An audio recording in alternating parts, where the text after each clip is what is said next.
வணக்கம். இது அக்ஷரம் அக்ஷயம். இன்றைக்கி நம்ம ராஷ்டிரபாஷா பாட்டிய புஸ்தக் அதில் இருக்கக்கூடிய பெஹலா பத்ரு ஃபஸ்ட்டு பேப்பரில் பாக் 2 கத்தியில் இருக்கக்கூடிய 3வது பாடம் பார்க்க போகிறோம்.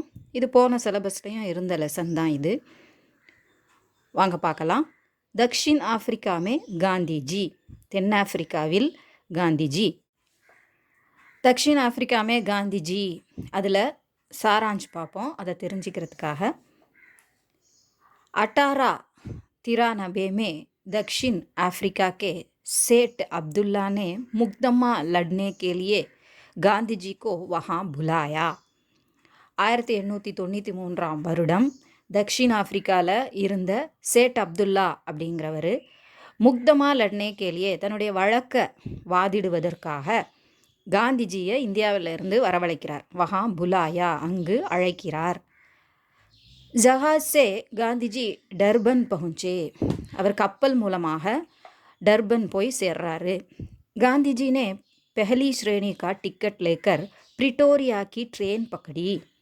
पहली श्रेणी फर्स्ट क्लास टिकट வாங்கி ட்ரெயின் டிக்கெட் வாங்கி பிரிட்டோரியா அப்படிங்கிற அதாவது நகரத்துக்கு போகக்கூடிய ட்ரெயினை பிடிக்கிறாரு. ட்ரெயின் பக்கடி அப்படின்னா பிடித்தார். बीच में टीटी ने उन्हें तीसरी श्रेणी के डिब्बे में जाने के लिए कहा. ஸோ அங்கே இடையில டிடிஆர் வராரு. டிக்கெட்டு செக் பண்ணுறதுக்கு வரும்போது அவர் என்ன சொல்கிறாருன்னா, இண்டியன்ஸ் அப்படிங்கிறதுனால அவங்க வந்து ஃபஸ்ட் கிளாஸில் வர்றதுக்கு தகுதி இல்லாதவங்க, பிளாக் பீப்புள் அப்படிங்கிறது அவங்களுடைய அபிப்பிராயம், அங்கே உள்ளவங்களோட அபிப்பிராயம். அதனால் அவர் 3rd கிளாஸில் போய் உட்காரு அப்படின்னு சொல்கிறார். इनकार करने पर जबरदस्ती से उन्हें पीटर मैरिस्बर्ग स्टेशन पर उतार दिया. ஸோ அவர் மறுக்கிறாரு அப்படின்னோடனே அடுத்து உடனடியாக வரக்கூடிய அந்த ஸ்டேஷன் பீட்டர் மேரிஸ்பர்க் அப்படிங்கிற ரயில்வே ஸ்டேஷனில் ஜபர்தஸ்தி வலுக்கட்டாயமாக இறக்கி விட்டுறாங்க. कटकटाती ठंड में गांधी जी स्टेशन के वेटिंग रूम में पहुँचे. கட்கட்டாத்தின்னு அந்த பல்லு டகடகன்னு அடிக்கிற அளவுக்கு, இந்த குளிரில் நடுங்கும் இல்லையா, வாயில் பல்லு டக் டக் டக் டக்குன்னு அடிக்கும்ல, அந்த மாதிரி நடுங்கும் குளிரில் டண்டுமே, டண்டுனா குளிர், காந்திஜி ஸ்டேஷனுக்கே வெயிட்டிங் ரூமே பहुंचे. சரி, அங்கே வெளியில் இருக்க முடியாது, தாங்க முடியாத குளிர், அதனால அவர் வெயிட்டிங் ரூம் போய் சேர்றார். வெயிட்டிங் ரூம்னு சொல்கிறோம் இல்லையா, அங்கே போய் சேர்றார். उन्होंने निश्चय किया कि भारतीयों पर हो रहे इस अन्याय के खिलाफ संघर्ष करना चाहिए. அங்கே போனது ஏற்கனவே வேறு ஒரு பிரச்சனைக்காக, விவசாயிகள், அந்த அங்கே வேலை பார்க்குறவங்க, தொழிலாளிகளுக்கு நடக்கக்கூடிய அநியாயத்துக்காக எதிர்த்து போராடுறதுக்காக போனார். இங்கே பார்த்தா மொத்தத்திலேயே இந்தியன்ஸை ரொம்ப கேவலமாக நடத்துகிறாங்க, அவங்களுக்கு எதிராக பாரதியோம் பர், அந்த இந்தியன் மேலே, பாரதியர்கள் மேலே, ஹோரஹே நடக்கக்கூடிய இஸ் அந்நியாயக்கே கிலாஃப், இந்த அநியாயத்திற்கு எதிராக, கிலாஃப்னா எதிராக, சங்கர்ஷ் கர்னா சாகியே, போராட வேண்டும் அப்படின்னு அவர் நிச்சயக்கியா, முடிவு செய்கிறார். இசி கட்னானே சத்தியாகிரக கா ஜன்ம தியா ததா காந்திஜி கோ மகாத்மா பனாயா. இந்த நிகழ்ச்சி, கட்னான நிகழ்ச்சி, இந்த நிகழ்ச்சி தான் சத்தியாகிரகம் அப்படிங்கிற அந்த விஷயத்தை தோற்றுவித்தது, ஜன்மதியா. ததா, அது மட்டுமல்ல, காந்திஜிக்கோ மகாத்மா பனாயா. இந்த இப்படி ஆரம்பித்து அவர் ஒவ்வொன்றா செய்கிறாரு நல்ல விஷயங்கள். அதில் அவர் மகாத்மா அப்படிங்கிற பெயரை பெறாரு. அவரை இந்த நிகழ்ச்சி தான் மகாத்மாவாகவும் ஆக்கியது. दक्षिण अफ्रीका में गांधी जी ने अंग्रेज़ी साम्राज्य में अपने देशवासियों के सम्मान के लिए सन 1893 से 1914 तक लड़ते रहे. ஸோ அவர் தக்ஷிண ஆஃப்ரிக்காவில் இருந்த வரைக்கும் அங்கிரேஸ் சாம்ராஜ்யமே, ஆங்கில ஆட்சியில், அங்கேயும் ஆங்கில ஆட்சி தான் நடக்குது இல்லையா, அந்த சமயம் அப்பனே தேஷ்வாசியோங்கே சம்மான் கேலியே, தனது நாட்டு மக்களின் சம்மான், மரியாதைக்காக, கௌரவத்திற்காக 1893 1914 வரைக்கும் அவர் அங்கே போராடிட்டு இருந்தார். இந்த இடத்துல சண்டையிட்டார்னு சொல்லாமல் போராடி, போருங்கிற வார்த்தை மாதிரி தான் இல்லையா, அதனால் போராடி கொண்டிருந்தார். सन 1915 को வே பாரத் லௌட்டே. 1915 அவர் திரும்பி வரார். அங்கே போராடி எவ்வளோ முடியுமோ அந்த அளவுக்கு போராடி ஓரளவு அவங்களுக்கு நியாயம் வழங்கிட்டு 1915 பாரதம் திரும்புகிறார். லௌட்டே ரிட்டர்ன் ஆறாரு.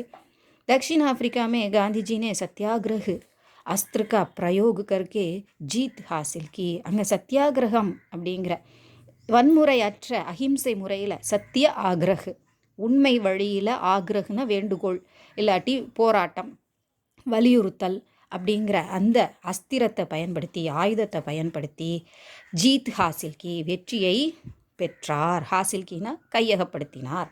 उसी अस्त्र का प्रयोग भारत की स्वतंत्रता प्राप्ति के लिए भी उन्होंने किया.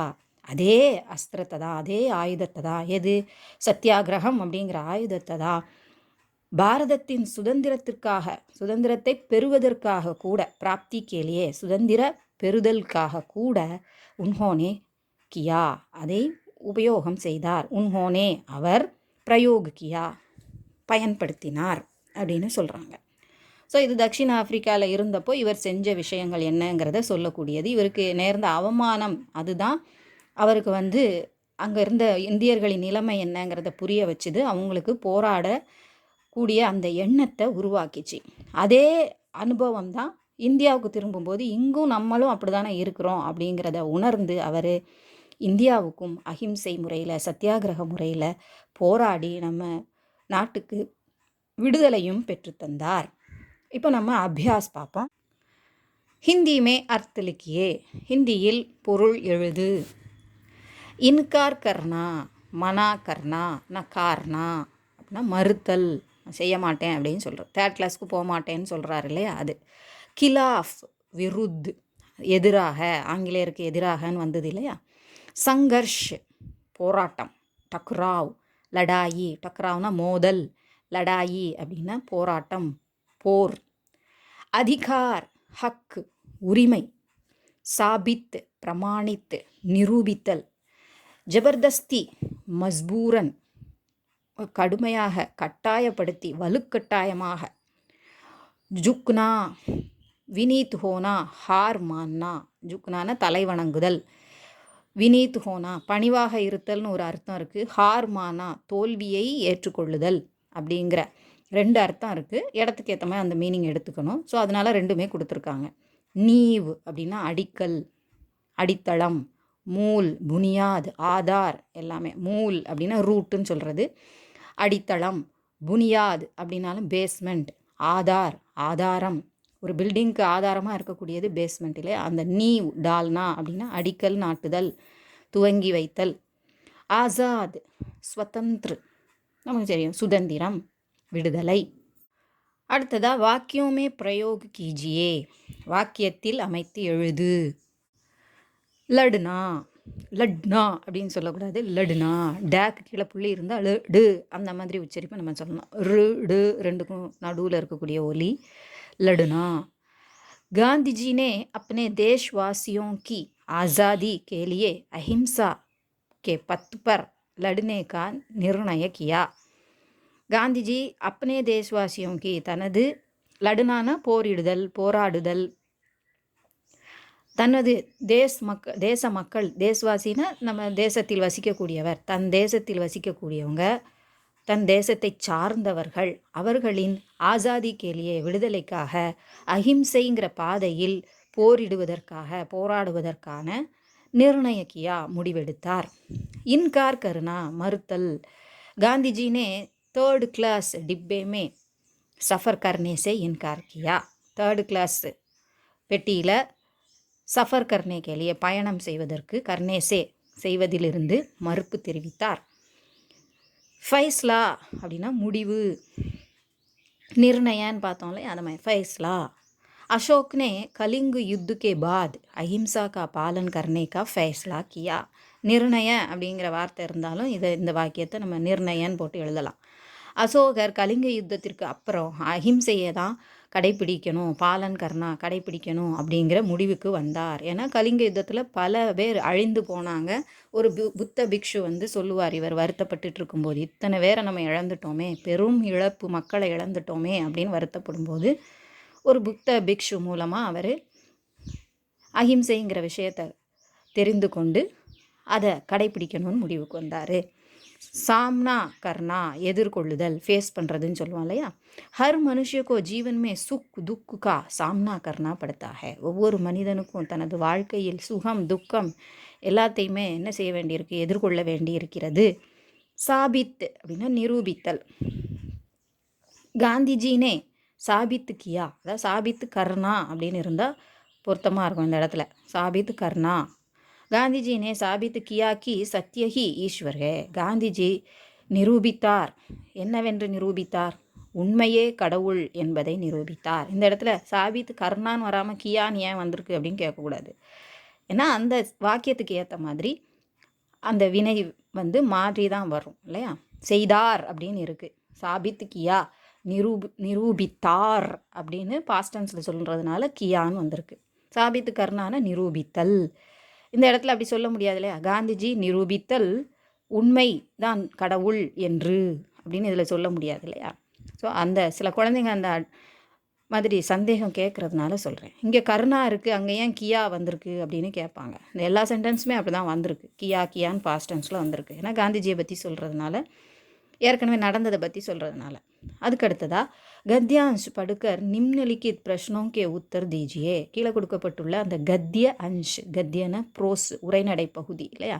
உரைநடையின் ஒரு பகுதியை, அன்ஷ் அதன் பாகத்தை, படுக்கர் படித்து, அதாவது வாசித்து, நிம்னலிக்கித் பிரஷ்னோங்கே உத்தர் கீழ்கண்ட கேள்விகளுக்கான பதிலை தாருங்கள், தீஜியே தாருங்கள். गांधी जहाज पर सवार होकर दक्षिण अफ्रीका के डरबन पहुँचे. அவர் கப்பலில் பயணம் செய்து, காந்திஜி கப்பலில் பயணம் செய்து, சவார் ஹோக்கர்னா பயணம் செய்து, சவாரி செய்து, தக்ஷிண ஆப்பிரிக்காவில் இருக்கக்கூடிய டர்பன்கிற பகுதியை சென்று துறைமுகத்தை, அங்கே இருக்கக்கூடிய துறைமுகத்தை சென்றடைந்தார். யஹா 7 जून 1893 को उन्होंने प्रिटोरिया के लिए रवाना हुए. ஸோ அங்கே போய் சேர்ந்த பிறகு ஜூன் மாதம் 7ஆம் தேதி 1893ஆம் வருஷம் அவர் பிரிட்டோரியாவை நோக்கி புறப்பட்டார். ரவானா ஹுயேன புறப்பட்டார். காந்திஜி கே பாஸ் பஹலி ஸ்ரேணி கா டிக்கெட் தா. காந்திஜியிடம், கே பாஸ் அப்படின்னா அவரிடம், ஃபஸ்ட் கிளாஸுக்கான டிக்கெட் இருந்தது, ட்ரெயின் டிக்கெட் இருந்தது. लेकिन जब ट्रेन पीटर मैरिसबर्ग पहुंचने वाली थी तो टीटी ने तीसरी श्रेणी के डिब्बे में जाने के लिए कहा. அவர் அப்போ தான் அங்கே வராருங்கிறதுனால, அந்த ஸ்டேஷன் அடைகிற அந்த நேரத்தில் டிடி வராரு. வந்து ட்ரெயின் டிக்கெட்டை பார்த்துட்டு, நீ இந்தியன் இங்கே உட்காந்துருக்காரு அப்படிங்கிறத பார்த்துட்டு, ஃபஸ்ட் கிளாஸ் டிக்கெட் இருந்தாலும் அவரை எங்கே போக சொன்னார், 3rd கிளாஸுக்கு போக சொன்னார். அங்கே போய் உட்கார சொன்னார். जाने के लिए कहा ना, போவதற்காக சொன்னார். लेकिन गांधी जी ने जाने से इनकार किया तो उन्हें ज़बरदस्ती से पीटर मैरिसबर्ग स्टेशन पर उतार दिया गया. ஸோ அடுத்து அது பகுஞ்சனே வாலித்தின்னு சொல்கிறாங்களா, அந்த ஸ்டேஷனை அடையக்கூடிய அந்த நேரத்தில் இவர் இப்படி சொல்கிறாரு. இவர் மறுத்த உடனே அந்த ஸ்டேஷனில் இறக்கி, அடுத்து வந்த ஸ்டேஷன் அதுதாங்கிறதுனால அங்கேயே பாதி வழியிலேயே இறக்கி விட்டுறாங்க. ஜபர்தஸ்தி சே, ரொம்ப வலுக்கட்டாயமாக இறக்கி விட்டுறாங்க. இந்த விஷயம் ஏற்கனவே அந்த சாராஞ்சில் நம்ம பார்த்தோம் இல்லையா. இப்போ இந்த கொஷின் கேட்குறாங்க, காந்திஜி கைசே டர்பன் பகுஞ்சே. காந்திஜி எப்படி டர்பன் போய் அடைந்தார்? கப்பல் மூலமாக போனார்னு பார்த்தோம். அப்போ கைசே, அதை கொஷின் வேர்டை அண்டர்லைன் பண்ணிக்கணும், அதை ஆன்சரில் எழுதக்கூடாது. காந்திஜி ஜஹாஜ் சே டர்பன் பகுஞ்சே, கப்பல் மூலமாக. அந்த கைசேக்கு பதில் நம்ம ஜஹாஜ் சேன்னு போடணும். அங்கே ஜஹாஜ் பர் சவார் ஹோக்கர் அப்படின்னு இருக்கு இல்லையா. ஆனால் நம்ம அந்த லைனை அப்படியே எங்கே எழுதிடக்கூடாது. இந்த கொஷினுக்கு ஏற்ற மாதிரி அதை அதுலேருந்து பதிலை மனசுலேருந்து எடுத்துக்கிட்டு புரிஞ்சிக்கிட்டு இந்த கொஷினுக்கு ஏற்ற மாதிரி நம்ம ஆன்சர் கொடுக்கணும். ஸோ இந்த இடத்துல ஜஹாஜ் சே அப்படின்னு சொல்லணும். அங்கே ஜஹாஜ் பர் சவார் ஹோக்கர்னு இருக்குன்னு ஜஹாஜ் பர் அப்படின்னு இங்கே எழுதிடக்கூடாது. கை சேன்னு இருக்கு இல்லையா, ஜஹாஜ் சே, அதை மாதிரி நம்ம ஆன்சர் கொடுக்கணும். காந்திஜி கே பாஸ் கவுன்சி ஸ்ரேணி கா டிக்கெட் தா. காந்திஜிகிட்ட எந்த கிளாஸுக்கான டிக்கெட் இருந்தது அப்படின்னு சொல்கிறாங்க. நமக்கு தெரியும் அவர்கிட்ட ஃபஸ்ட் கிளாஸ். கவுன்சி அப்படின்னு இருக்கிற இடத்துல பெஹலி அப்படின்னு போட்டு மீதி எல்லாம் கொஷின்லேயே இருக்குது. ஸோ கவுன்சி அண்டர்லைன் பண்ணிவிட்டு இங்கே ஆன்சரில் பெஹலி அதை அண்டர்லைன் பண்ணிக்கிட்டால் அதுதான் நம்ம எழுத வேண்டிய ஆன்சர். இது நம்ம வாசித்ததை வச்சே நம்ம சொல்லிடலாம். ஏன்னா இந்த பேராகிராஃபை பார்த்து தான் நம்ம சொல்லணும்னு அவசியம் இல்லை. ஈஸியான கேள்வி தான் கேட்டிருக்கிறாங்க. நம்ம வாசிக்கும் போதே நமக்கு தெரியும். ஏன்னா விஷயமே அதுதான். அவர் ஃபஸ்ட் கிளாஸ் வச்சிருந்தும் 3rd கிளாஸ்க்கு போக சொன்னாங்க அப்படிங்கிறது நமக்கு தெரிஞ்சிருக்கு. அதை தான் நம்ம இங்கே சொல்ல போகிறோம். காந்திஜிக்கோ கவுன்சே டிப்பே மே ஜானே கேலியே கஹா கயா. இதுவும் ஈஸியான கொஷின் தான் இல்லையா? எப்படி போனார்? கப்பலில் போனார். என்ன கிளாஸ் டிக்கெட் வச்சுருந்தாரு? First class ticket. எந்த கிளாஸ்க்கு போக சொன்னாங்க? 3rd கிளாஸ்க்கு போக சொன்னாங்க. கவுன்சே டிப்பேமே, எந்த பெட்டிக்கு, ரயில் பெட்டிக்கு போக சொன்னாங்க? இப்போ காந்திஜிக்கோ எந்த கம்பார்ட்மெண்ட்டுக்கு போக சொன்னாங்க? காந்திஜிக்கோ தீஸ்ரீ ஸ்ரேணி கே டிப்பேமே. அப்போ கவுன்சே அந்த இடத்துல தீஸ்ரீ ஸ்ரேணி கே, அங்கே சேன்னு இருக்கிறது வந்து கவுன்சேங்கிறது கே அப்படிங்கிறது தான் அர்த்தத்தில் தான் வரும். அதனால் இந்த இடத்துல கே தான் போடணும். அந்த சேயை அப்படியே போட்டுறக்கூடாது. தீஸ்ரீ ஸ்ரேணி கே, அது அங்கேயே இருக்குது, பேராகிராஃப்லேயே இருக்குது. தீஸ்ரீ ஸ்ரேணி கே டிப்பேமே ஜானே கேலியே அப்படின்னு அங்கேயே இருக்குது. அதை உபயோகப்படுத்தி எழுதிடலாம். ஸோ கவுன்சே அண்டர்லைன் பண்ணிவிட்டு தீஸ்ரீ ஸ்ரேணி கே அது வரைக்கும் அண்டர்லைன் பண்ணிக்கணும். அந்த 3 வார்த்தையையும் அண்டர்லைன் பண்ணியிருக்கணும். அதுதான் நம்ம எழுத வேண்டியது. ஸோ 3வது கம்பார்ட்மெண்ட்டுக்கு போக சொன்னாங்க. நிம்னலிখিত பிரश्नों के उत्तर 1 या 2 वाक्यों में दीजिए. கீழ்கண்ட கேள்விகளுக்கான பதிலை 1 அல்லது 2 வாக்கியங்களில் தருக. மத்தியமா மாதிரி நமக்கு 5 பாயிண்ட்ஸ் உள்ளது கிடையாது. 2 மார்க் கொஷின் தான். ஸோ இது 1 லைன் அல்லது 2 லைனில் வரும். 1 या 2 வாக்கியன்னு சொல்லியிருக்காங்க இல்லையா? 1 அல்லது 2 வாக்கியம். காந்திஜி தக்ஷின் ஆஃப்ரிக்கா கப்பு கயே, எப்போ போனாருன்னு கேட்டிருக்காங்க. கப் அதான் கொஷின் வேர்டு, எப்பொழுது. காந்திஜி சன் 1893 கோ தக்ஷின் ஆஃப்ரிக்கா கயே. ஸோ அந்த கப் அப்படிங்கிறதுக்கு பதில் நம்ம எழுத வேண்டியது சன், அந்த 1893 கோ அது வரைக்கும் அண்டர்லைன் பண்ணிக்கணும். गांधी को रेल से किस स्टेशन पर उतार दिया गया था. காந்திஜியை ட்ரெயினில் இருந்து எந்த ஸ்டேஷனில் இறக்கி விட்டாங்க? Kiss station per. அப்போ கிஸ்ங்கிறது கொஷின் வேர்டு இல்லையா? அப்போ நம்ம என்ன எழுதணும்? காந்திஜிக்கோ ரேல் சே பீட்டர்ஸ் மேரிஸ்பர்க் ஸ்டேஷன் பர் உத்தார் தியா கயா. அதை தான் நம்ம அண்டர்லைன் பண்ணிக்கணும். பீட்டர்ஸ் மேரிஸ்பர்க். गांधी जी कब से कब तक दक्षिण अफ्रीका में रहे.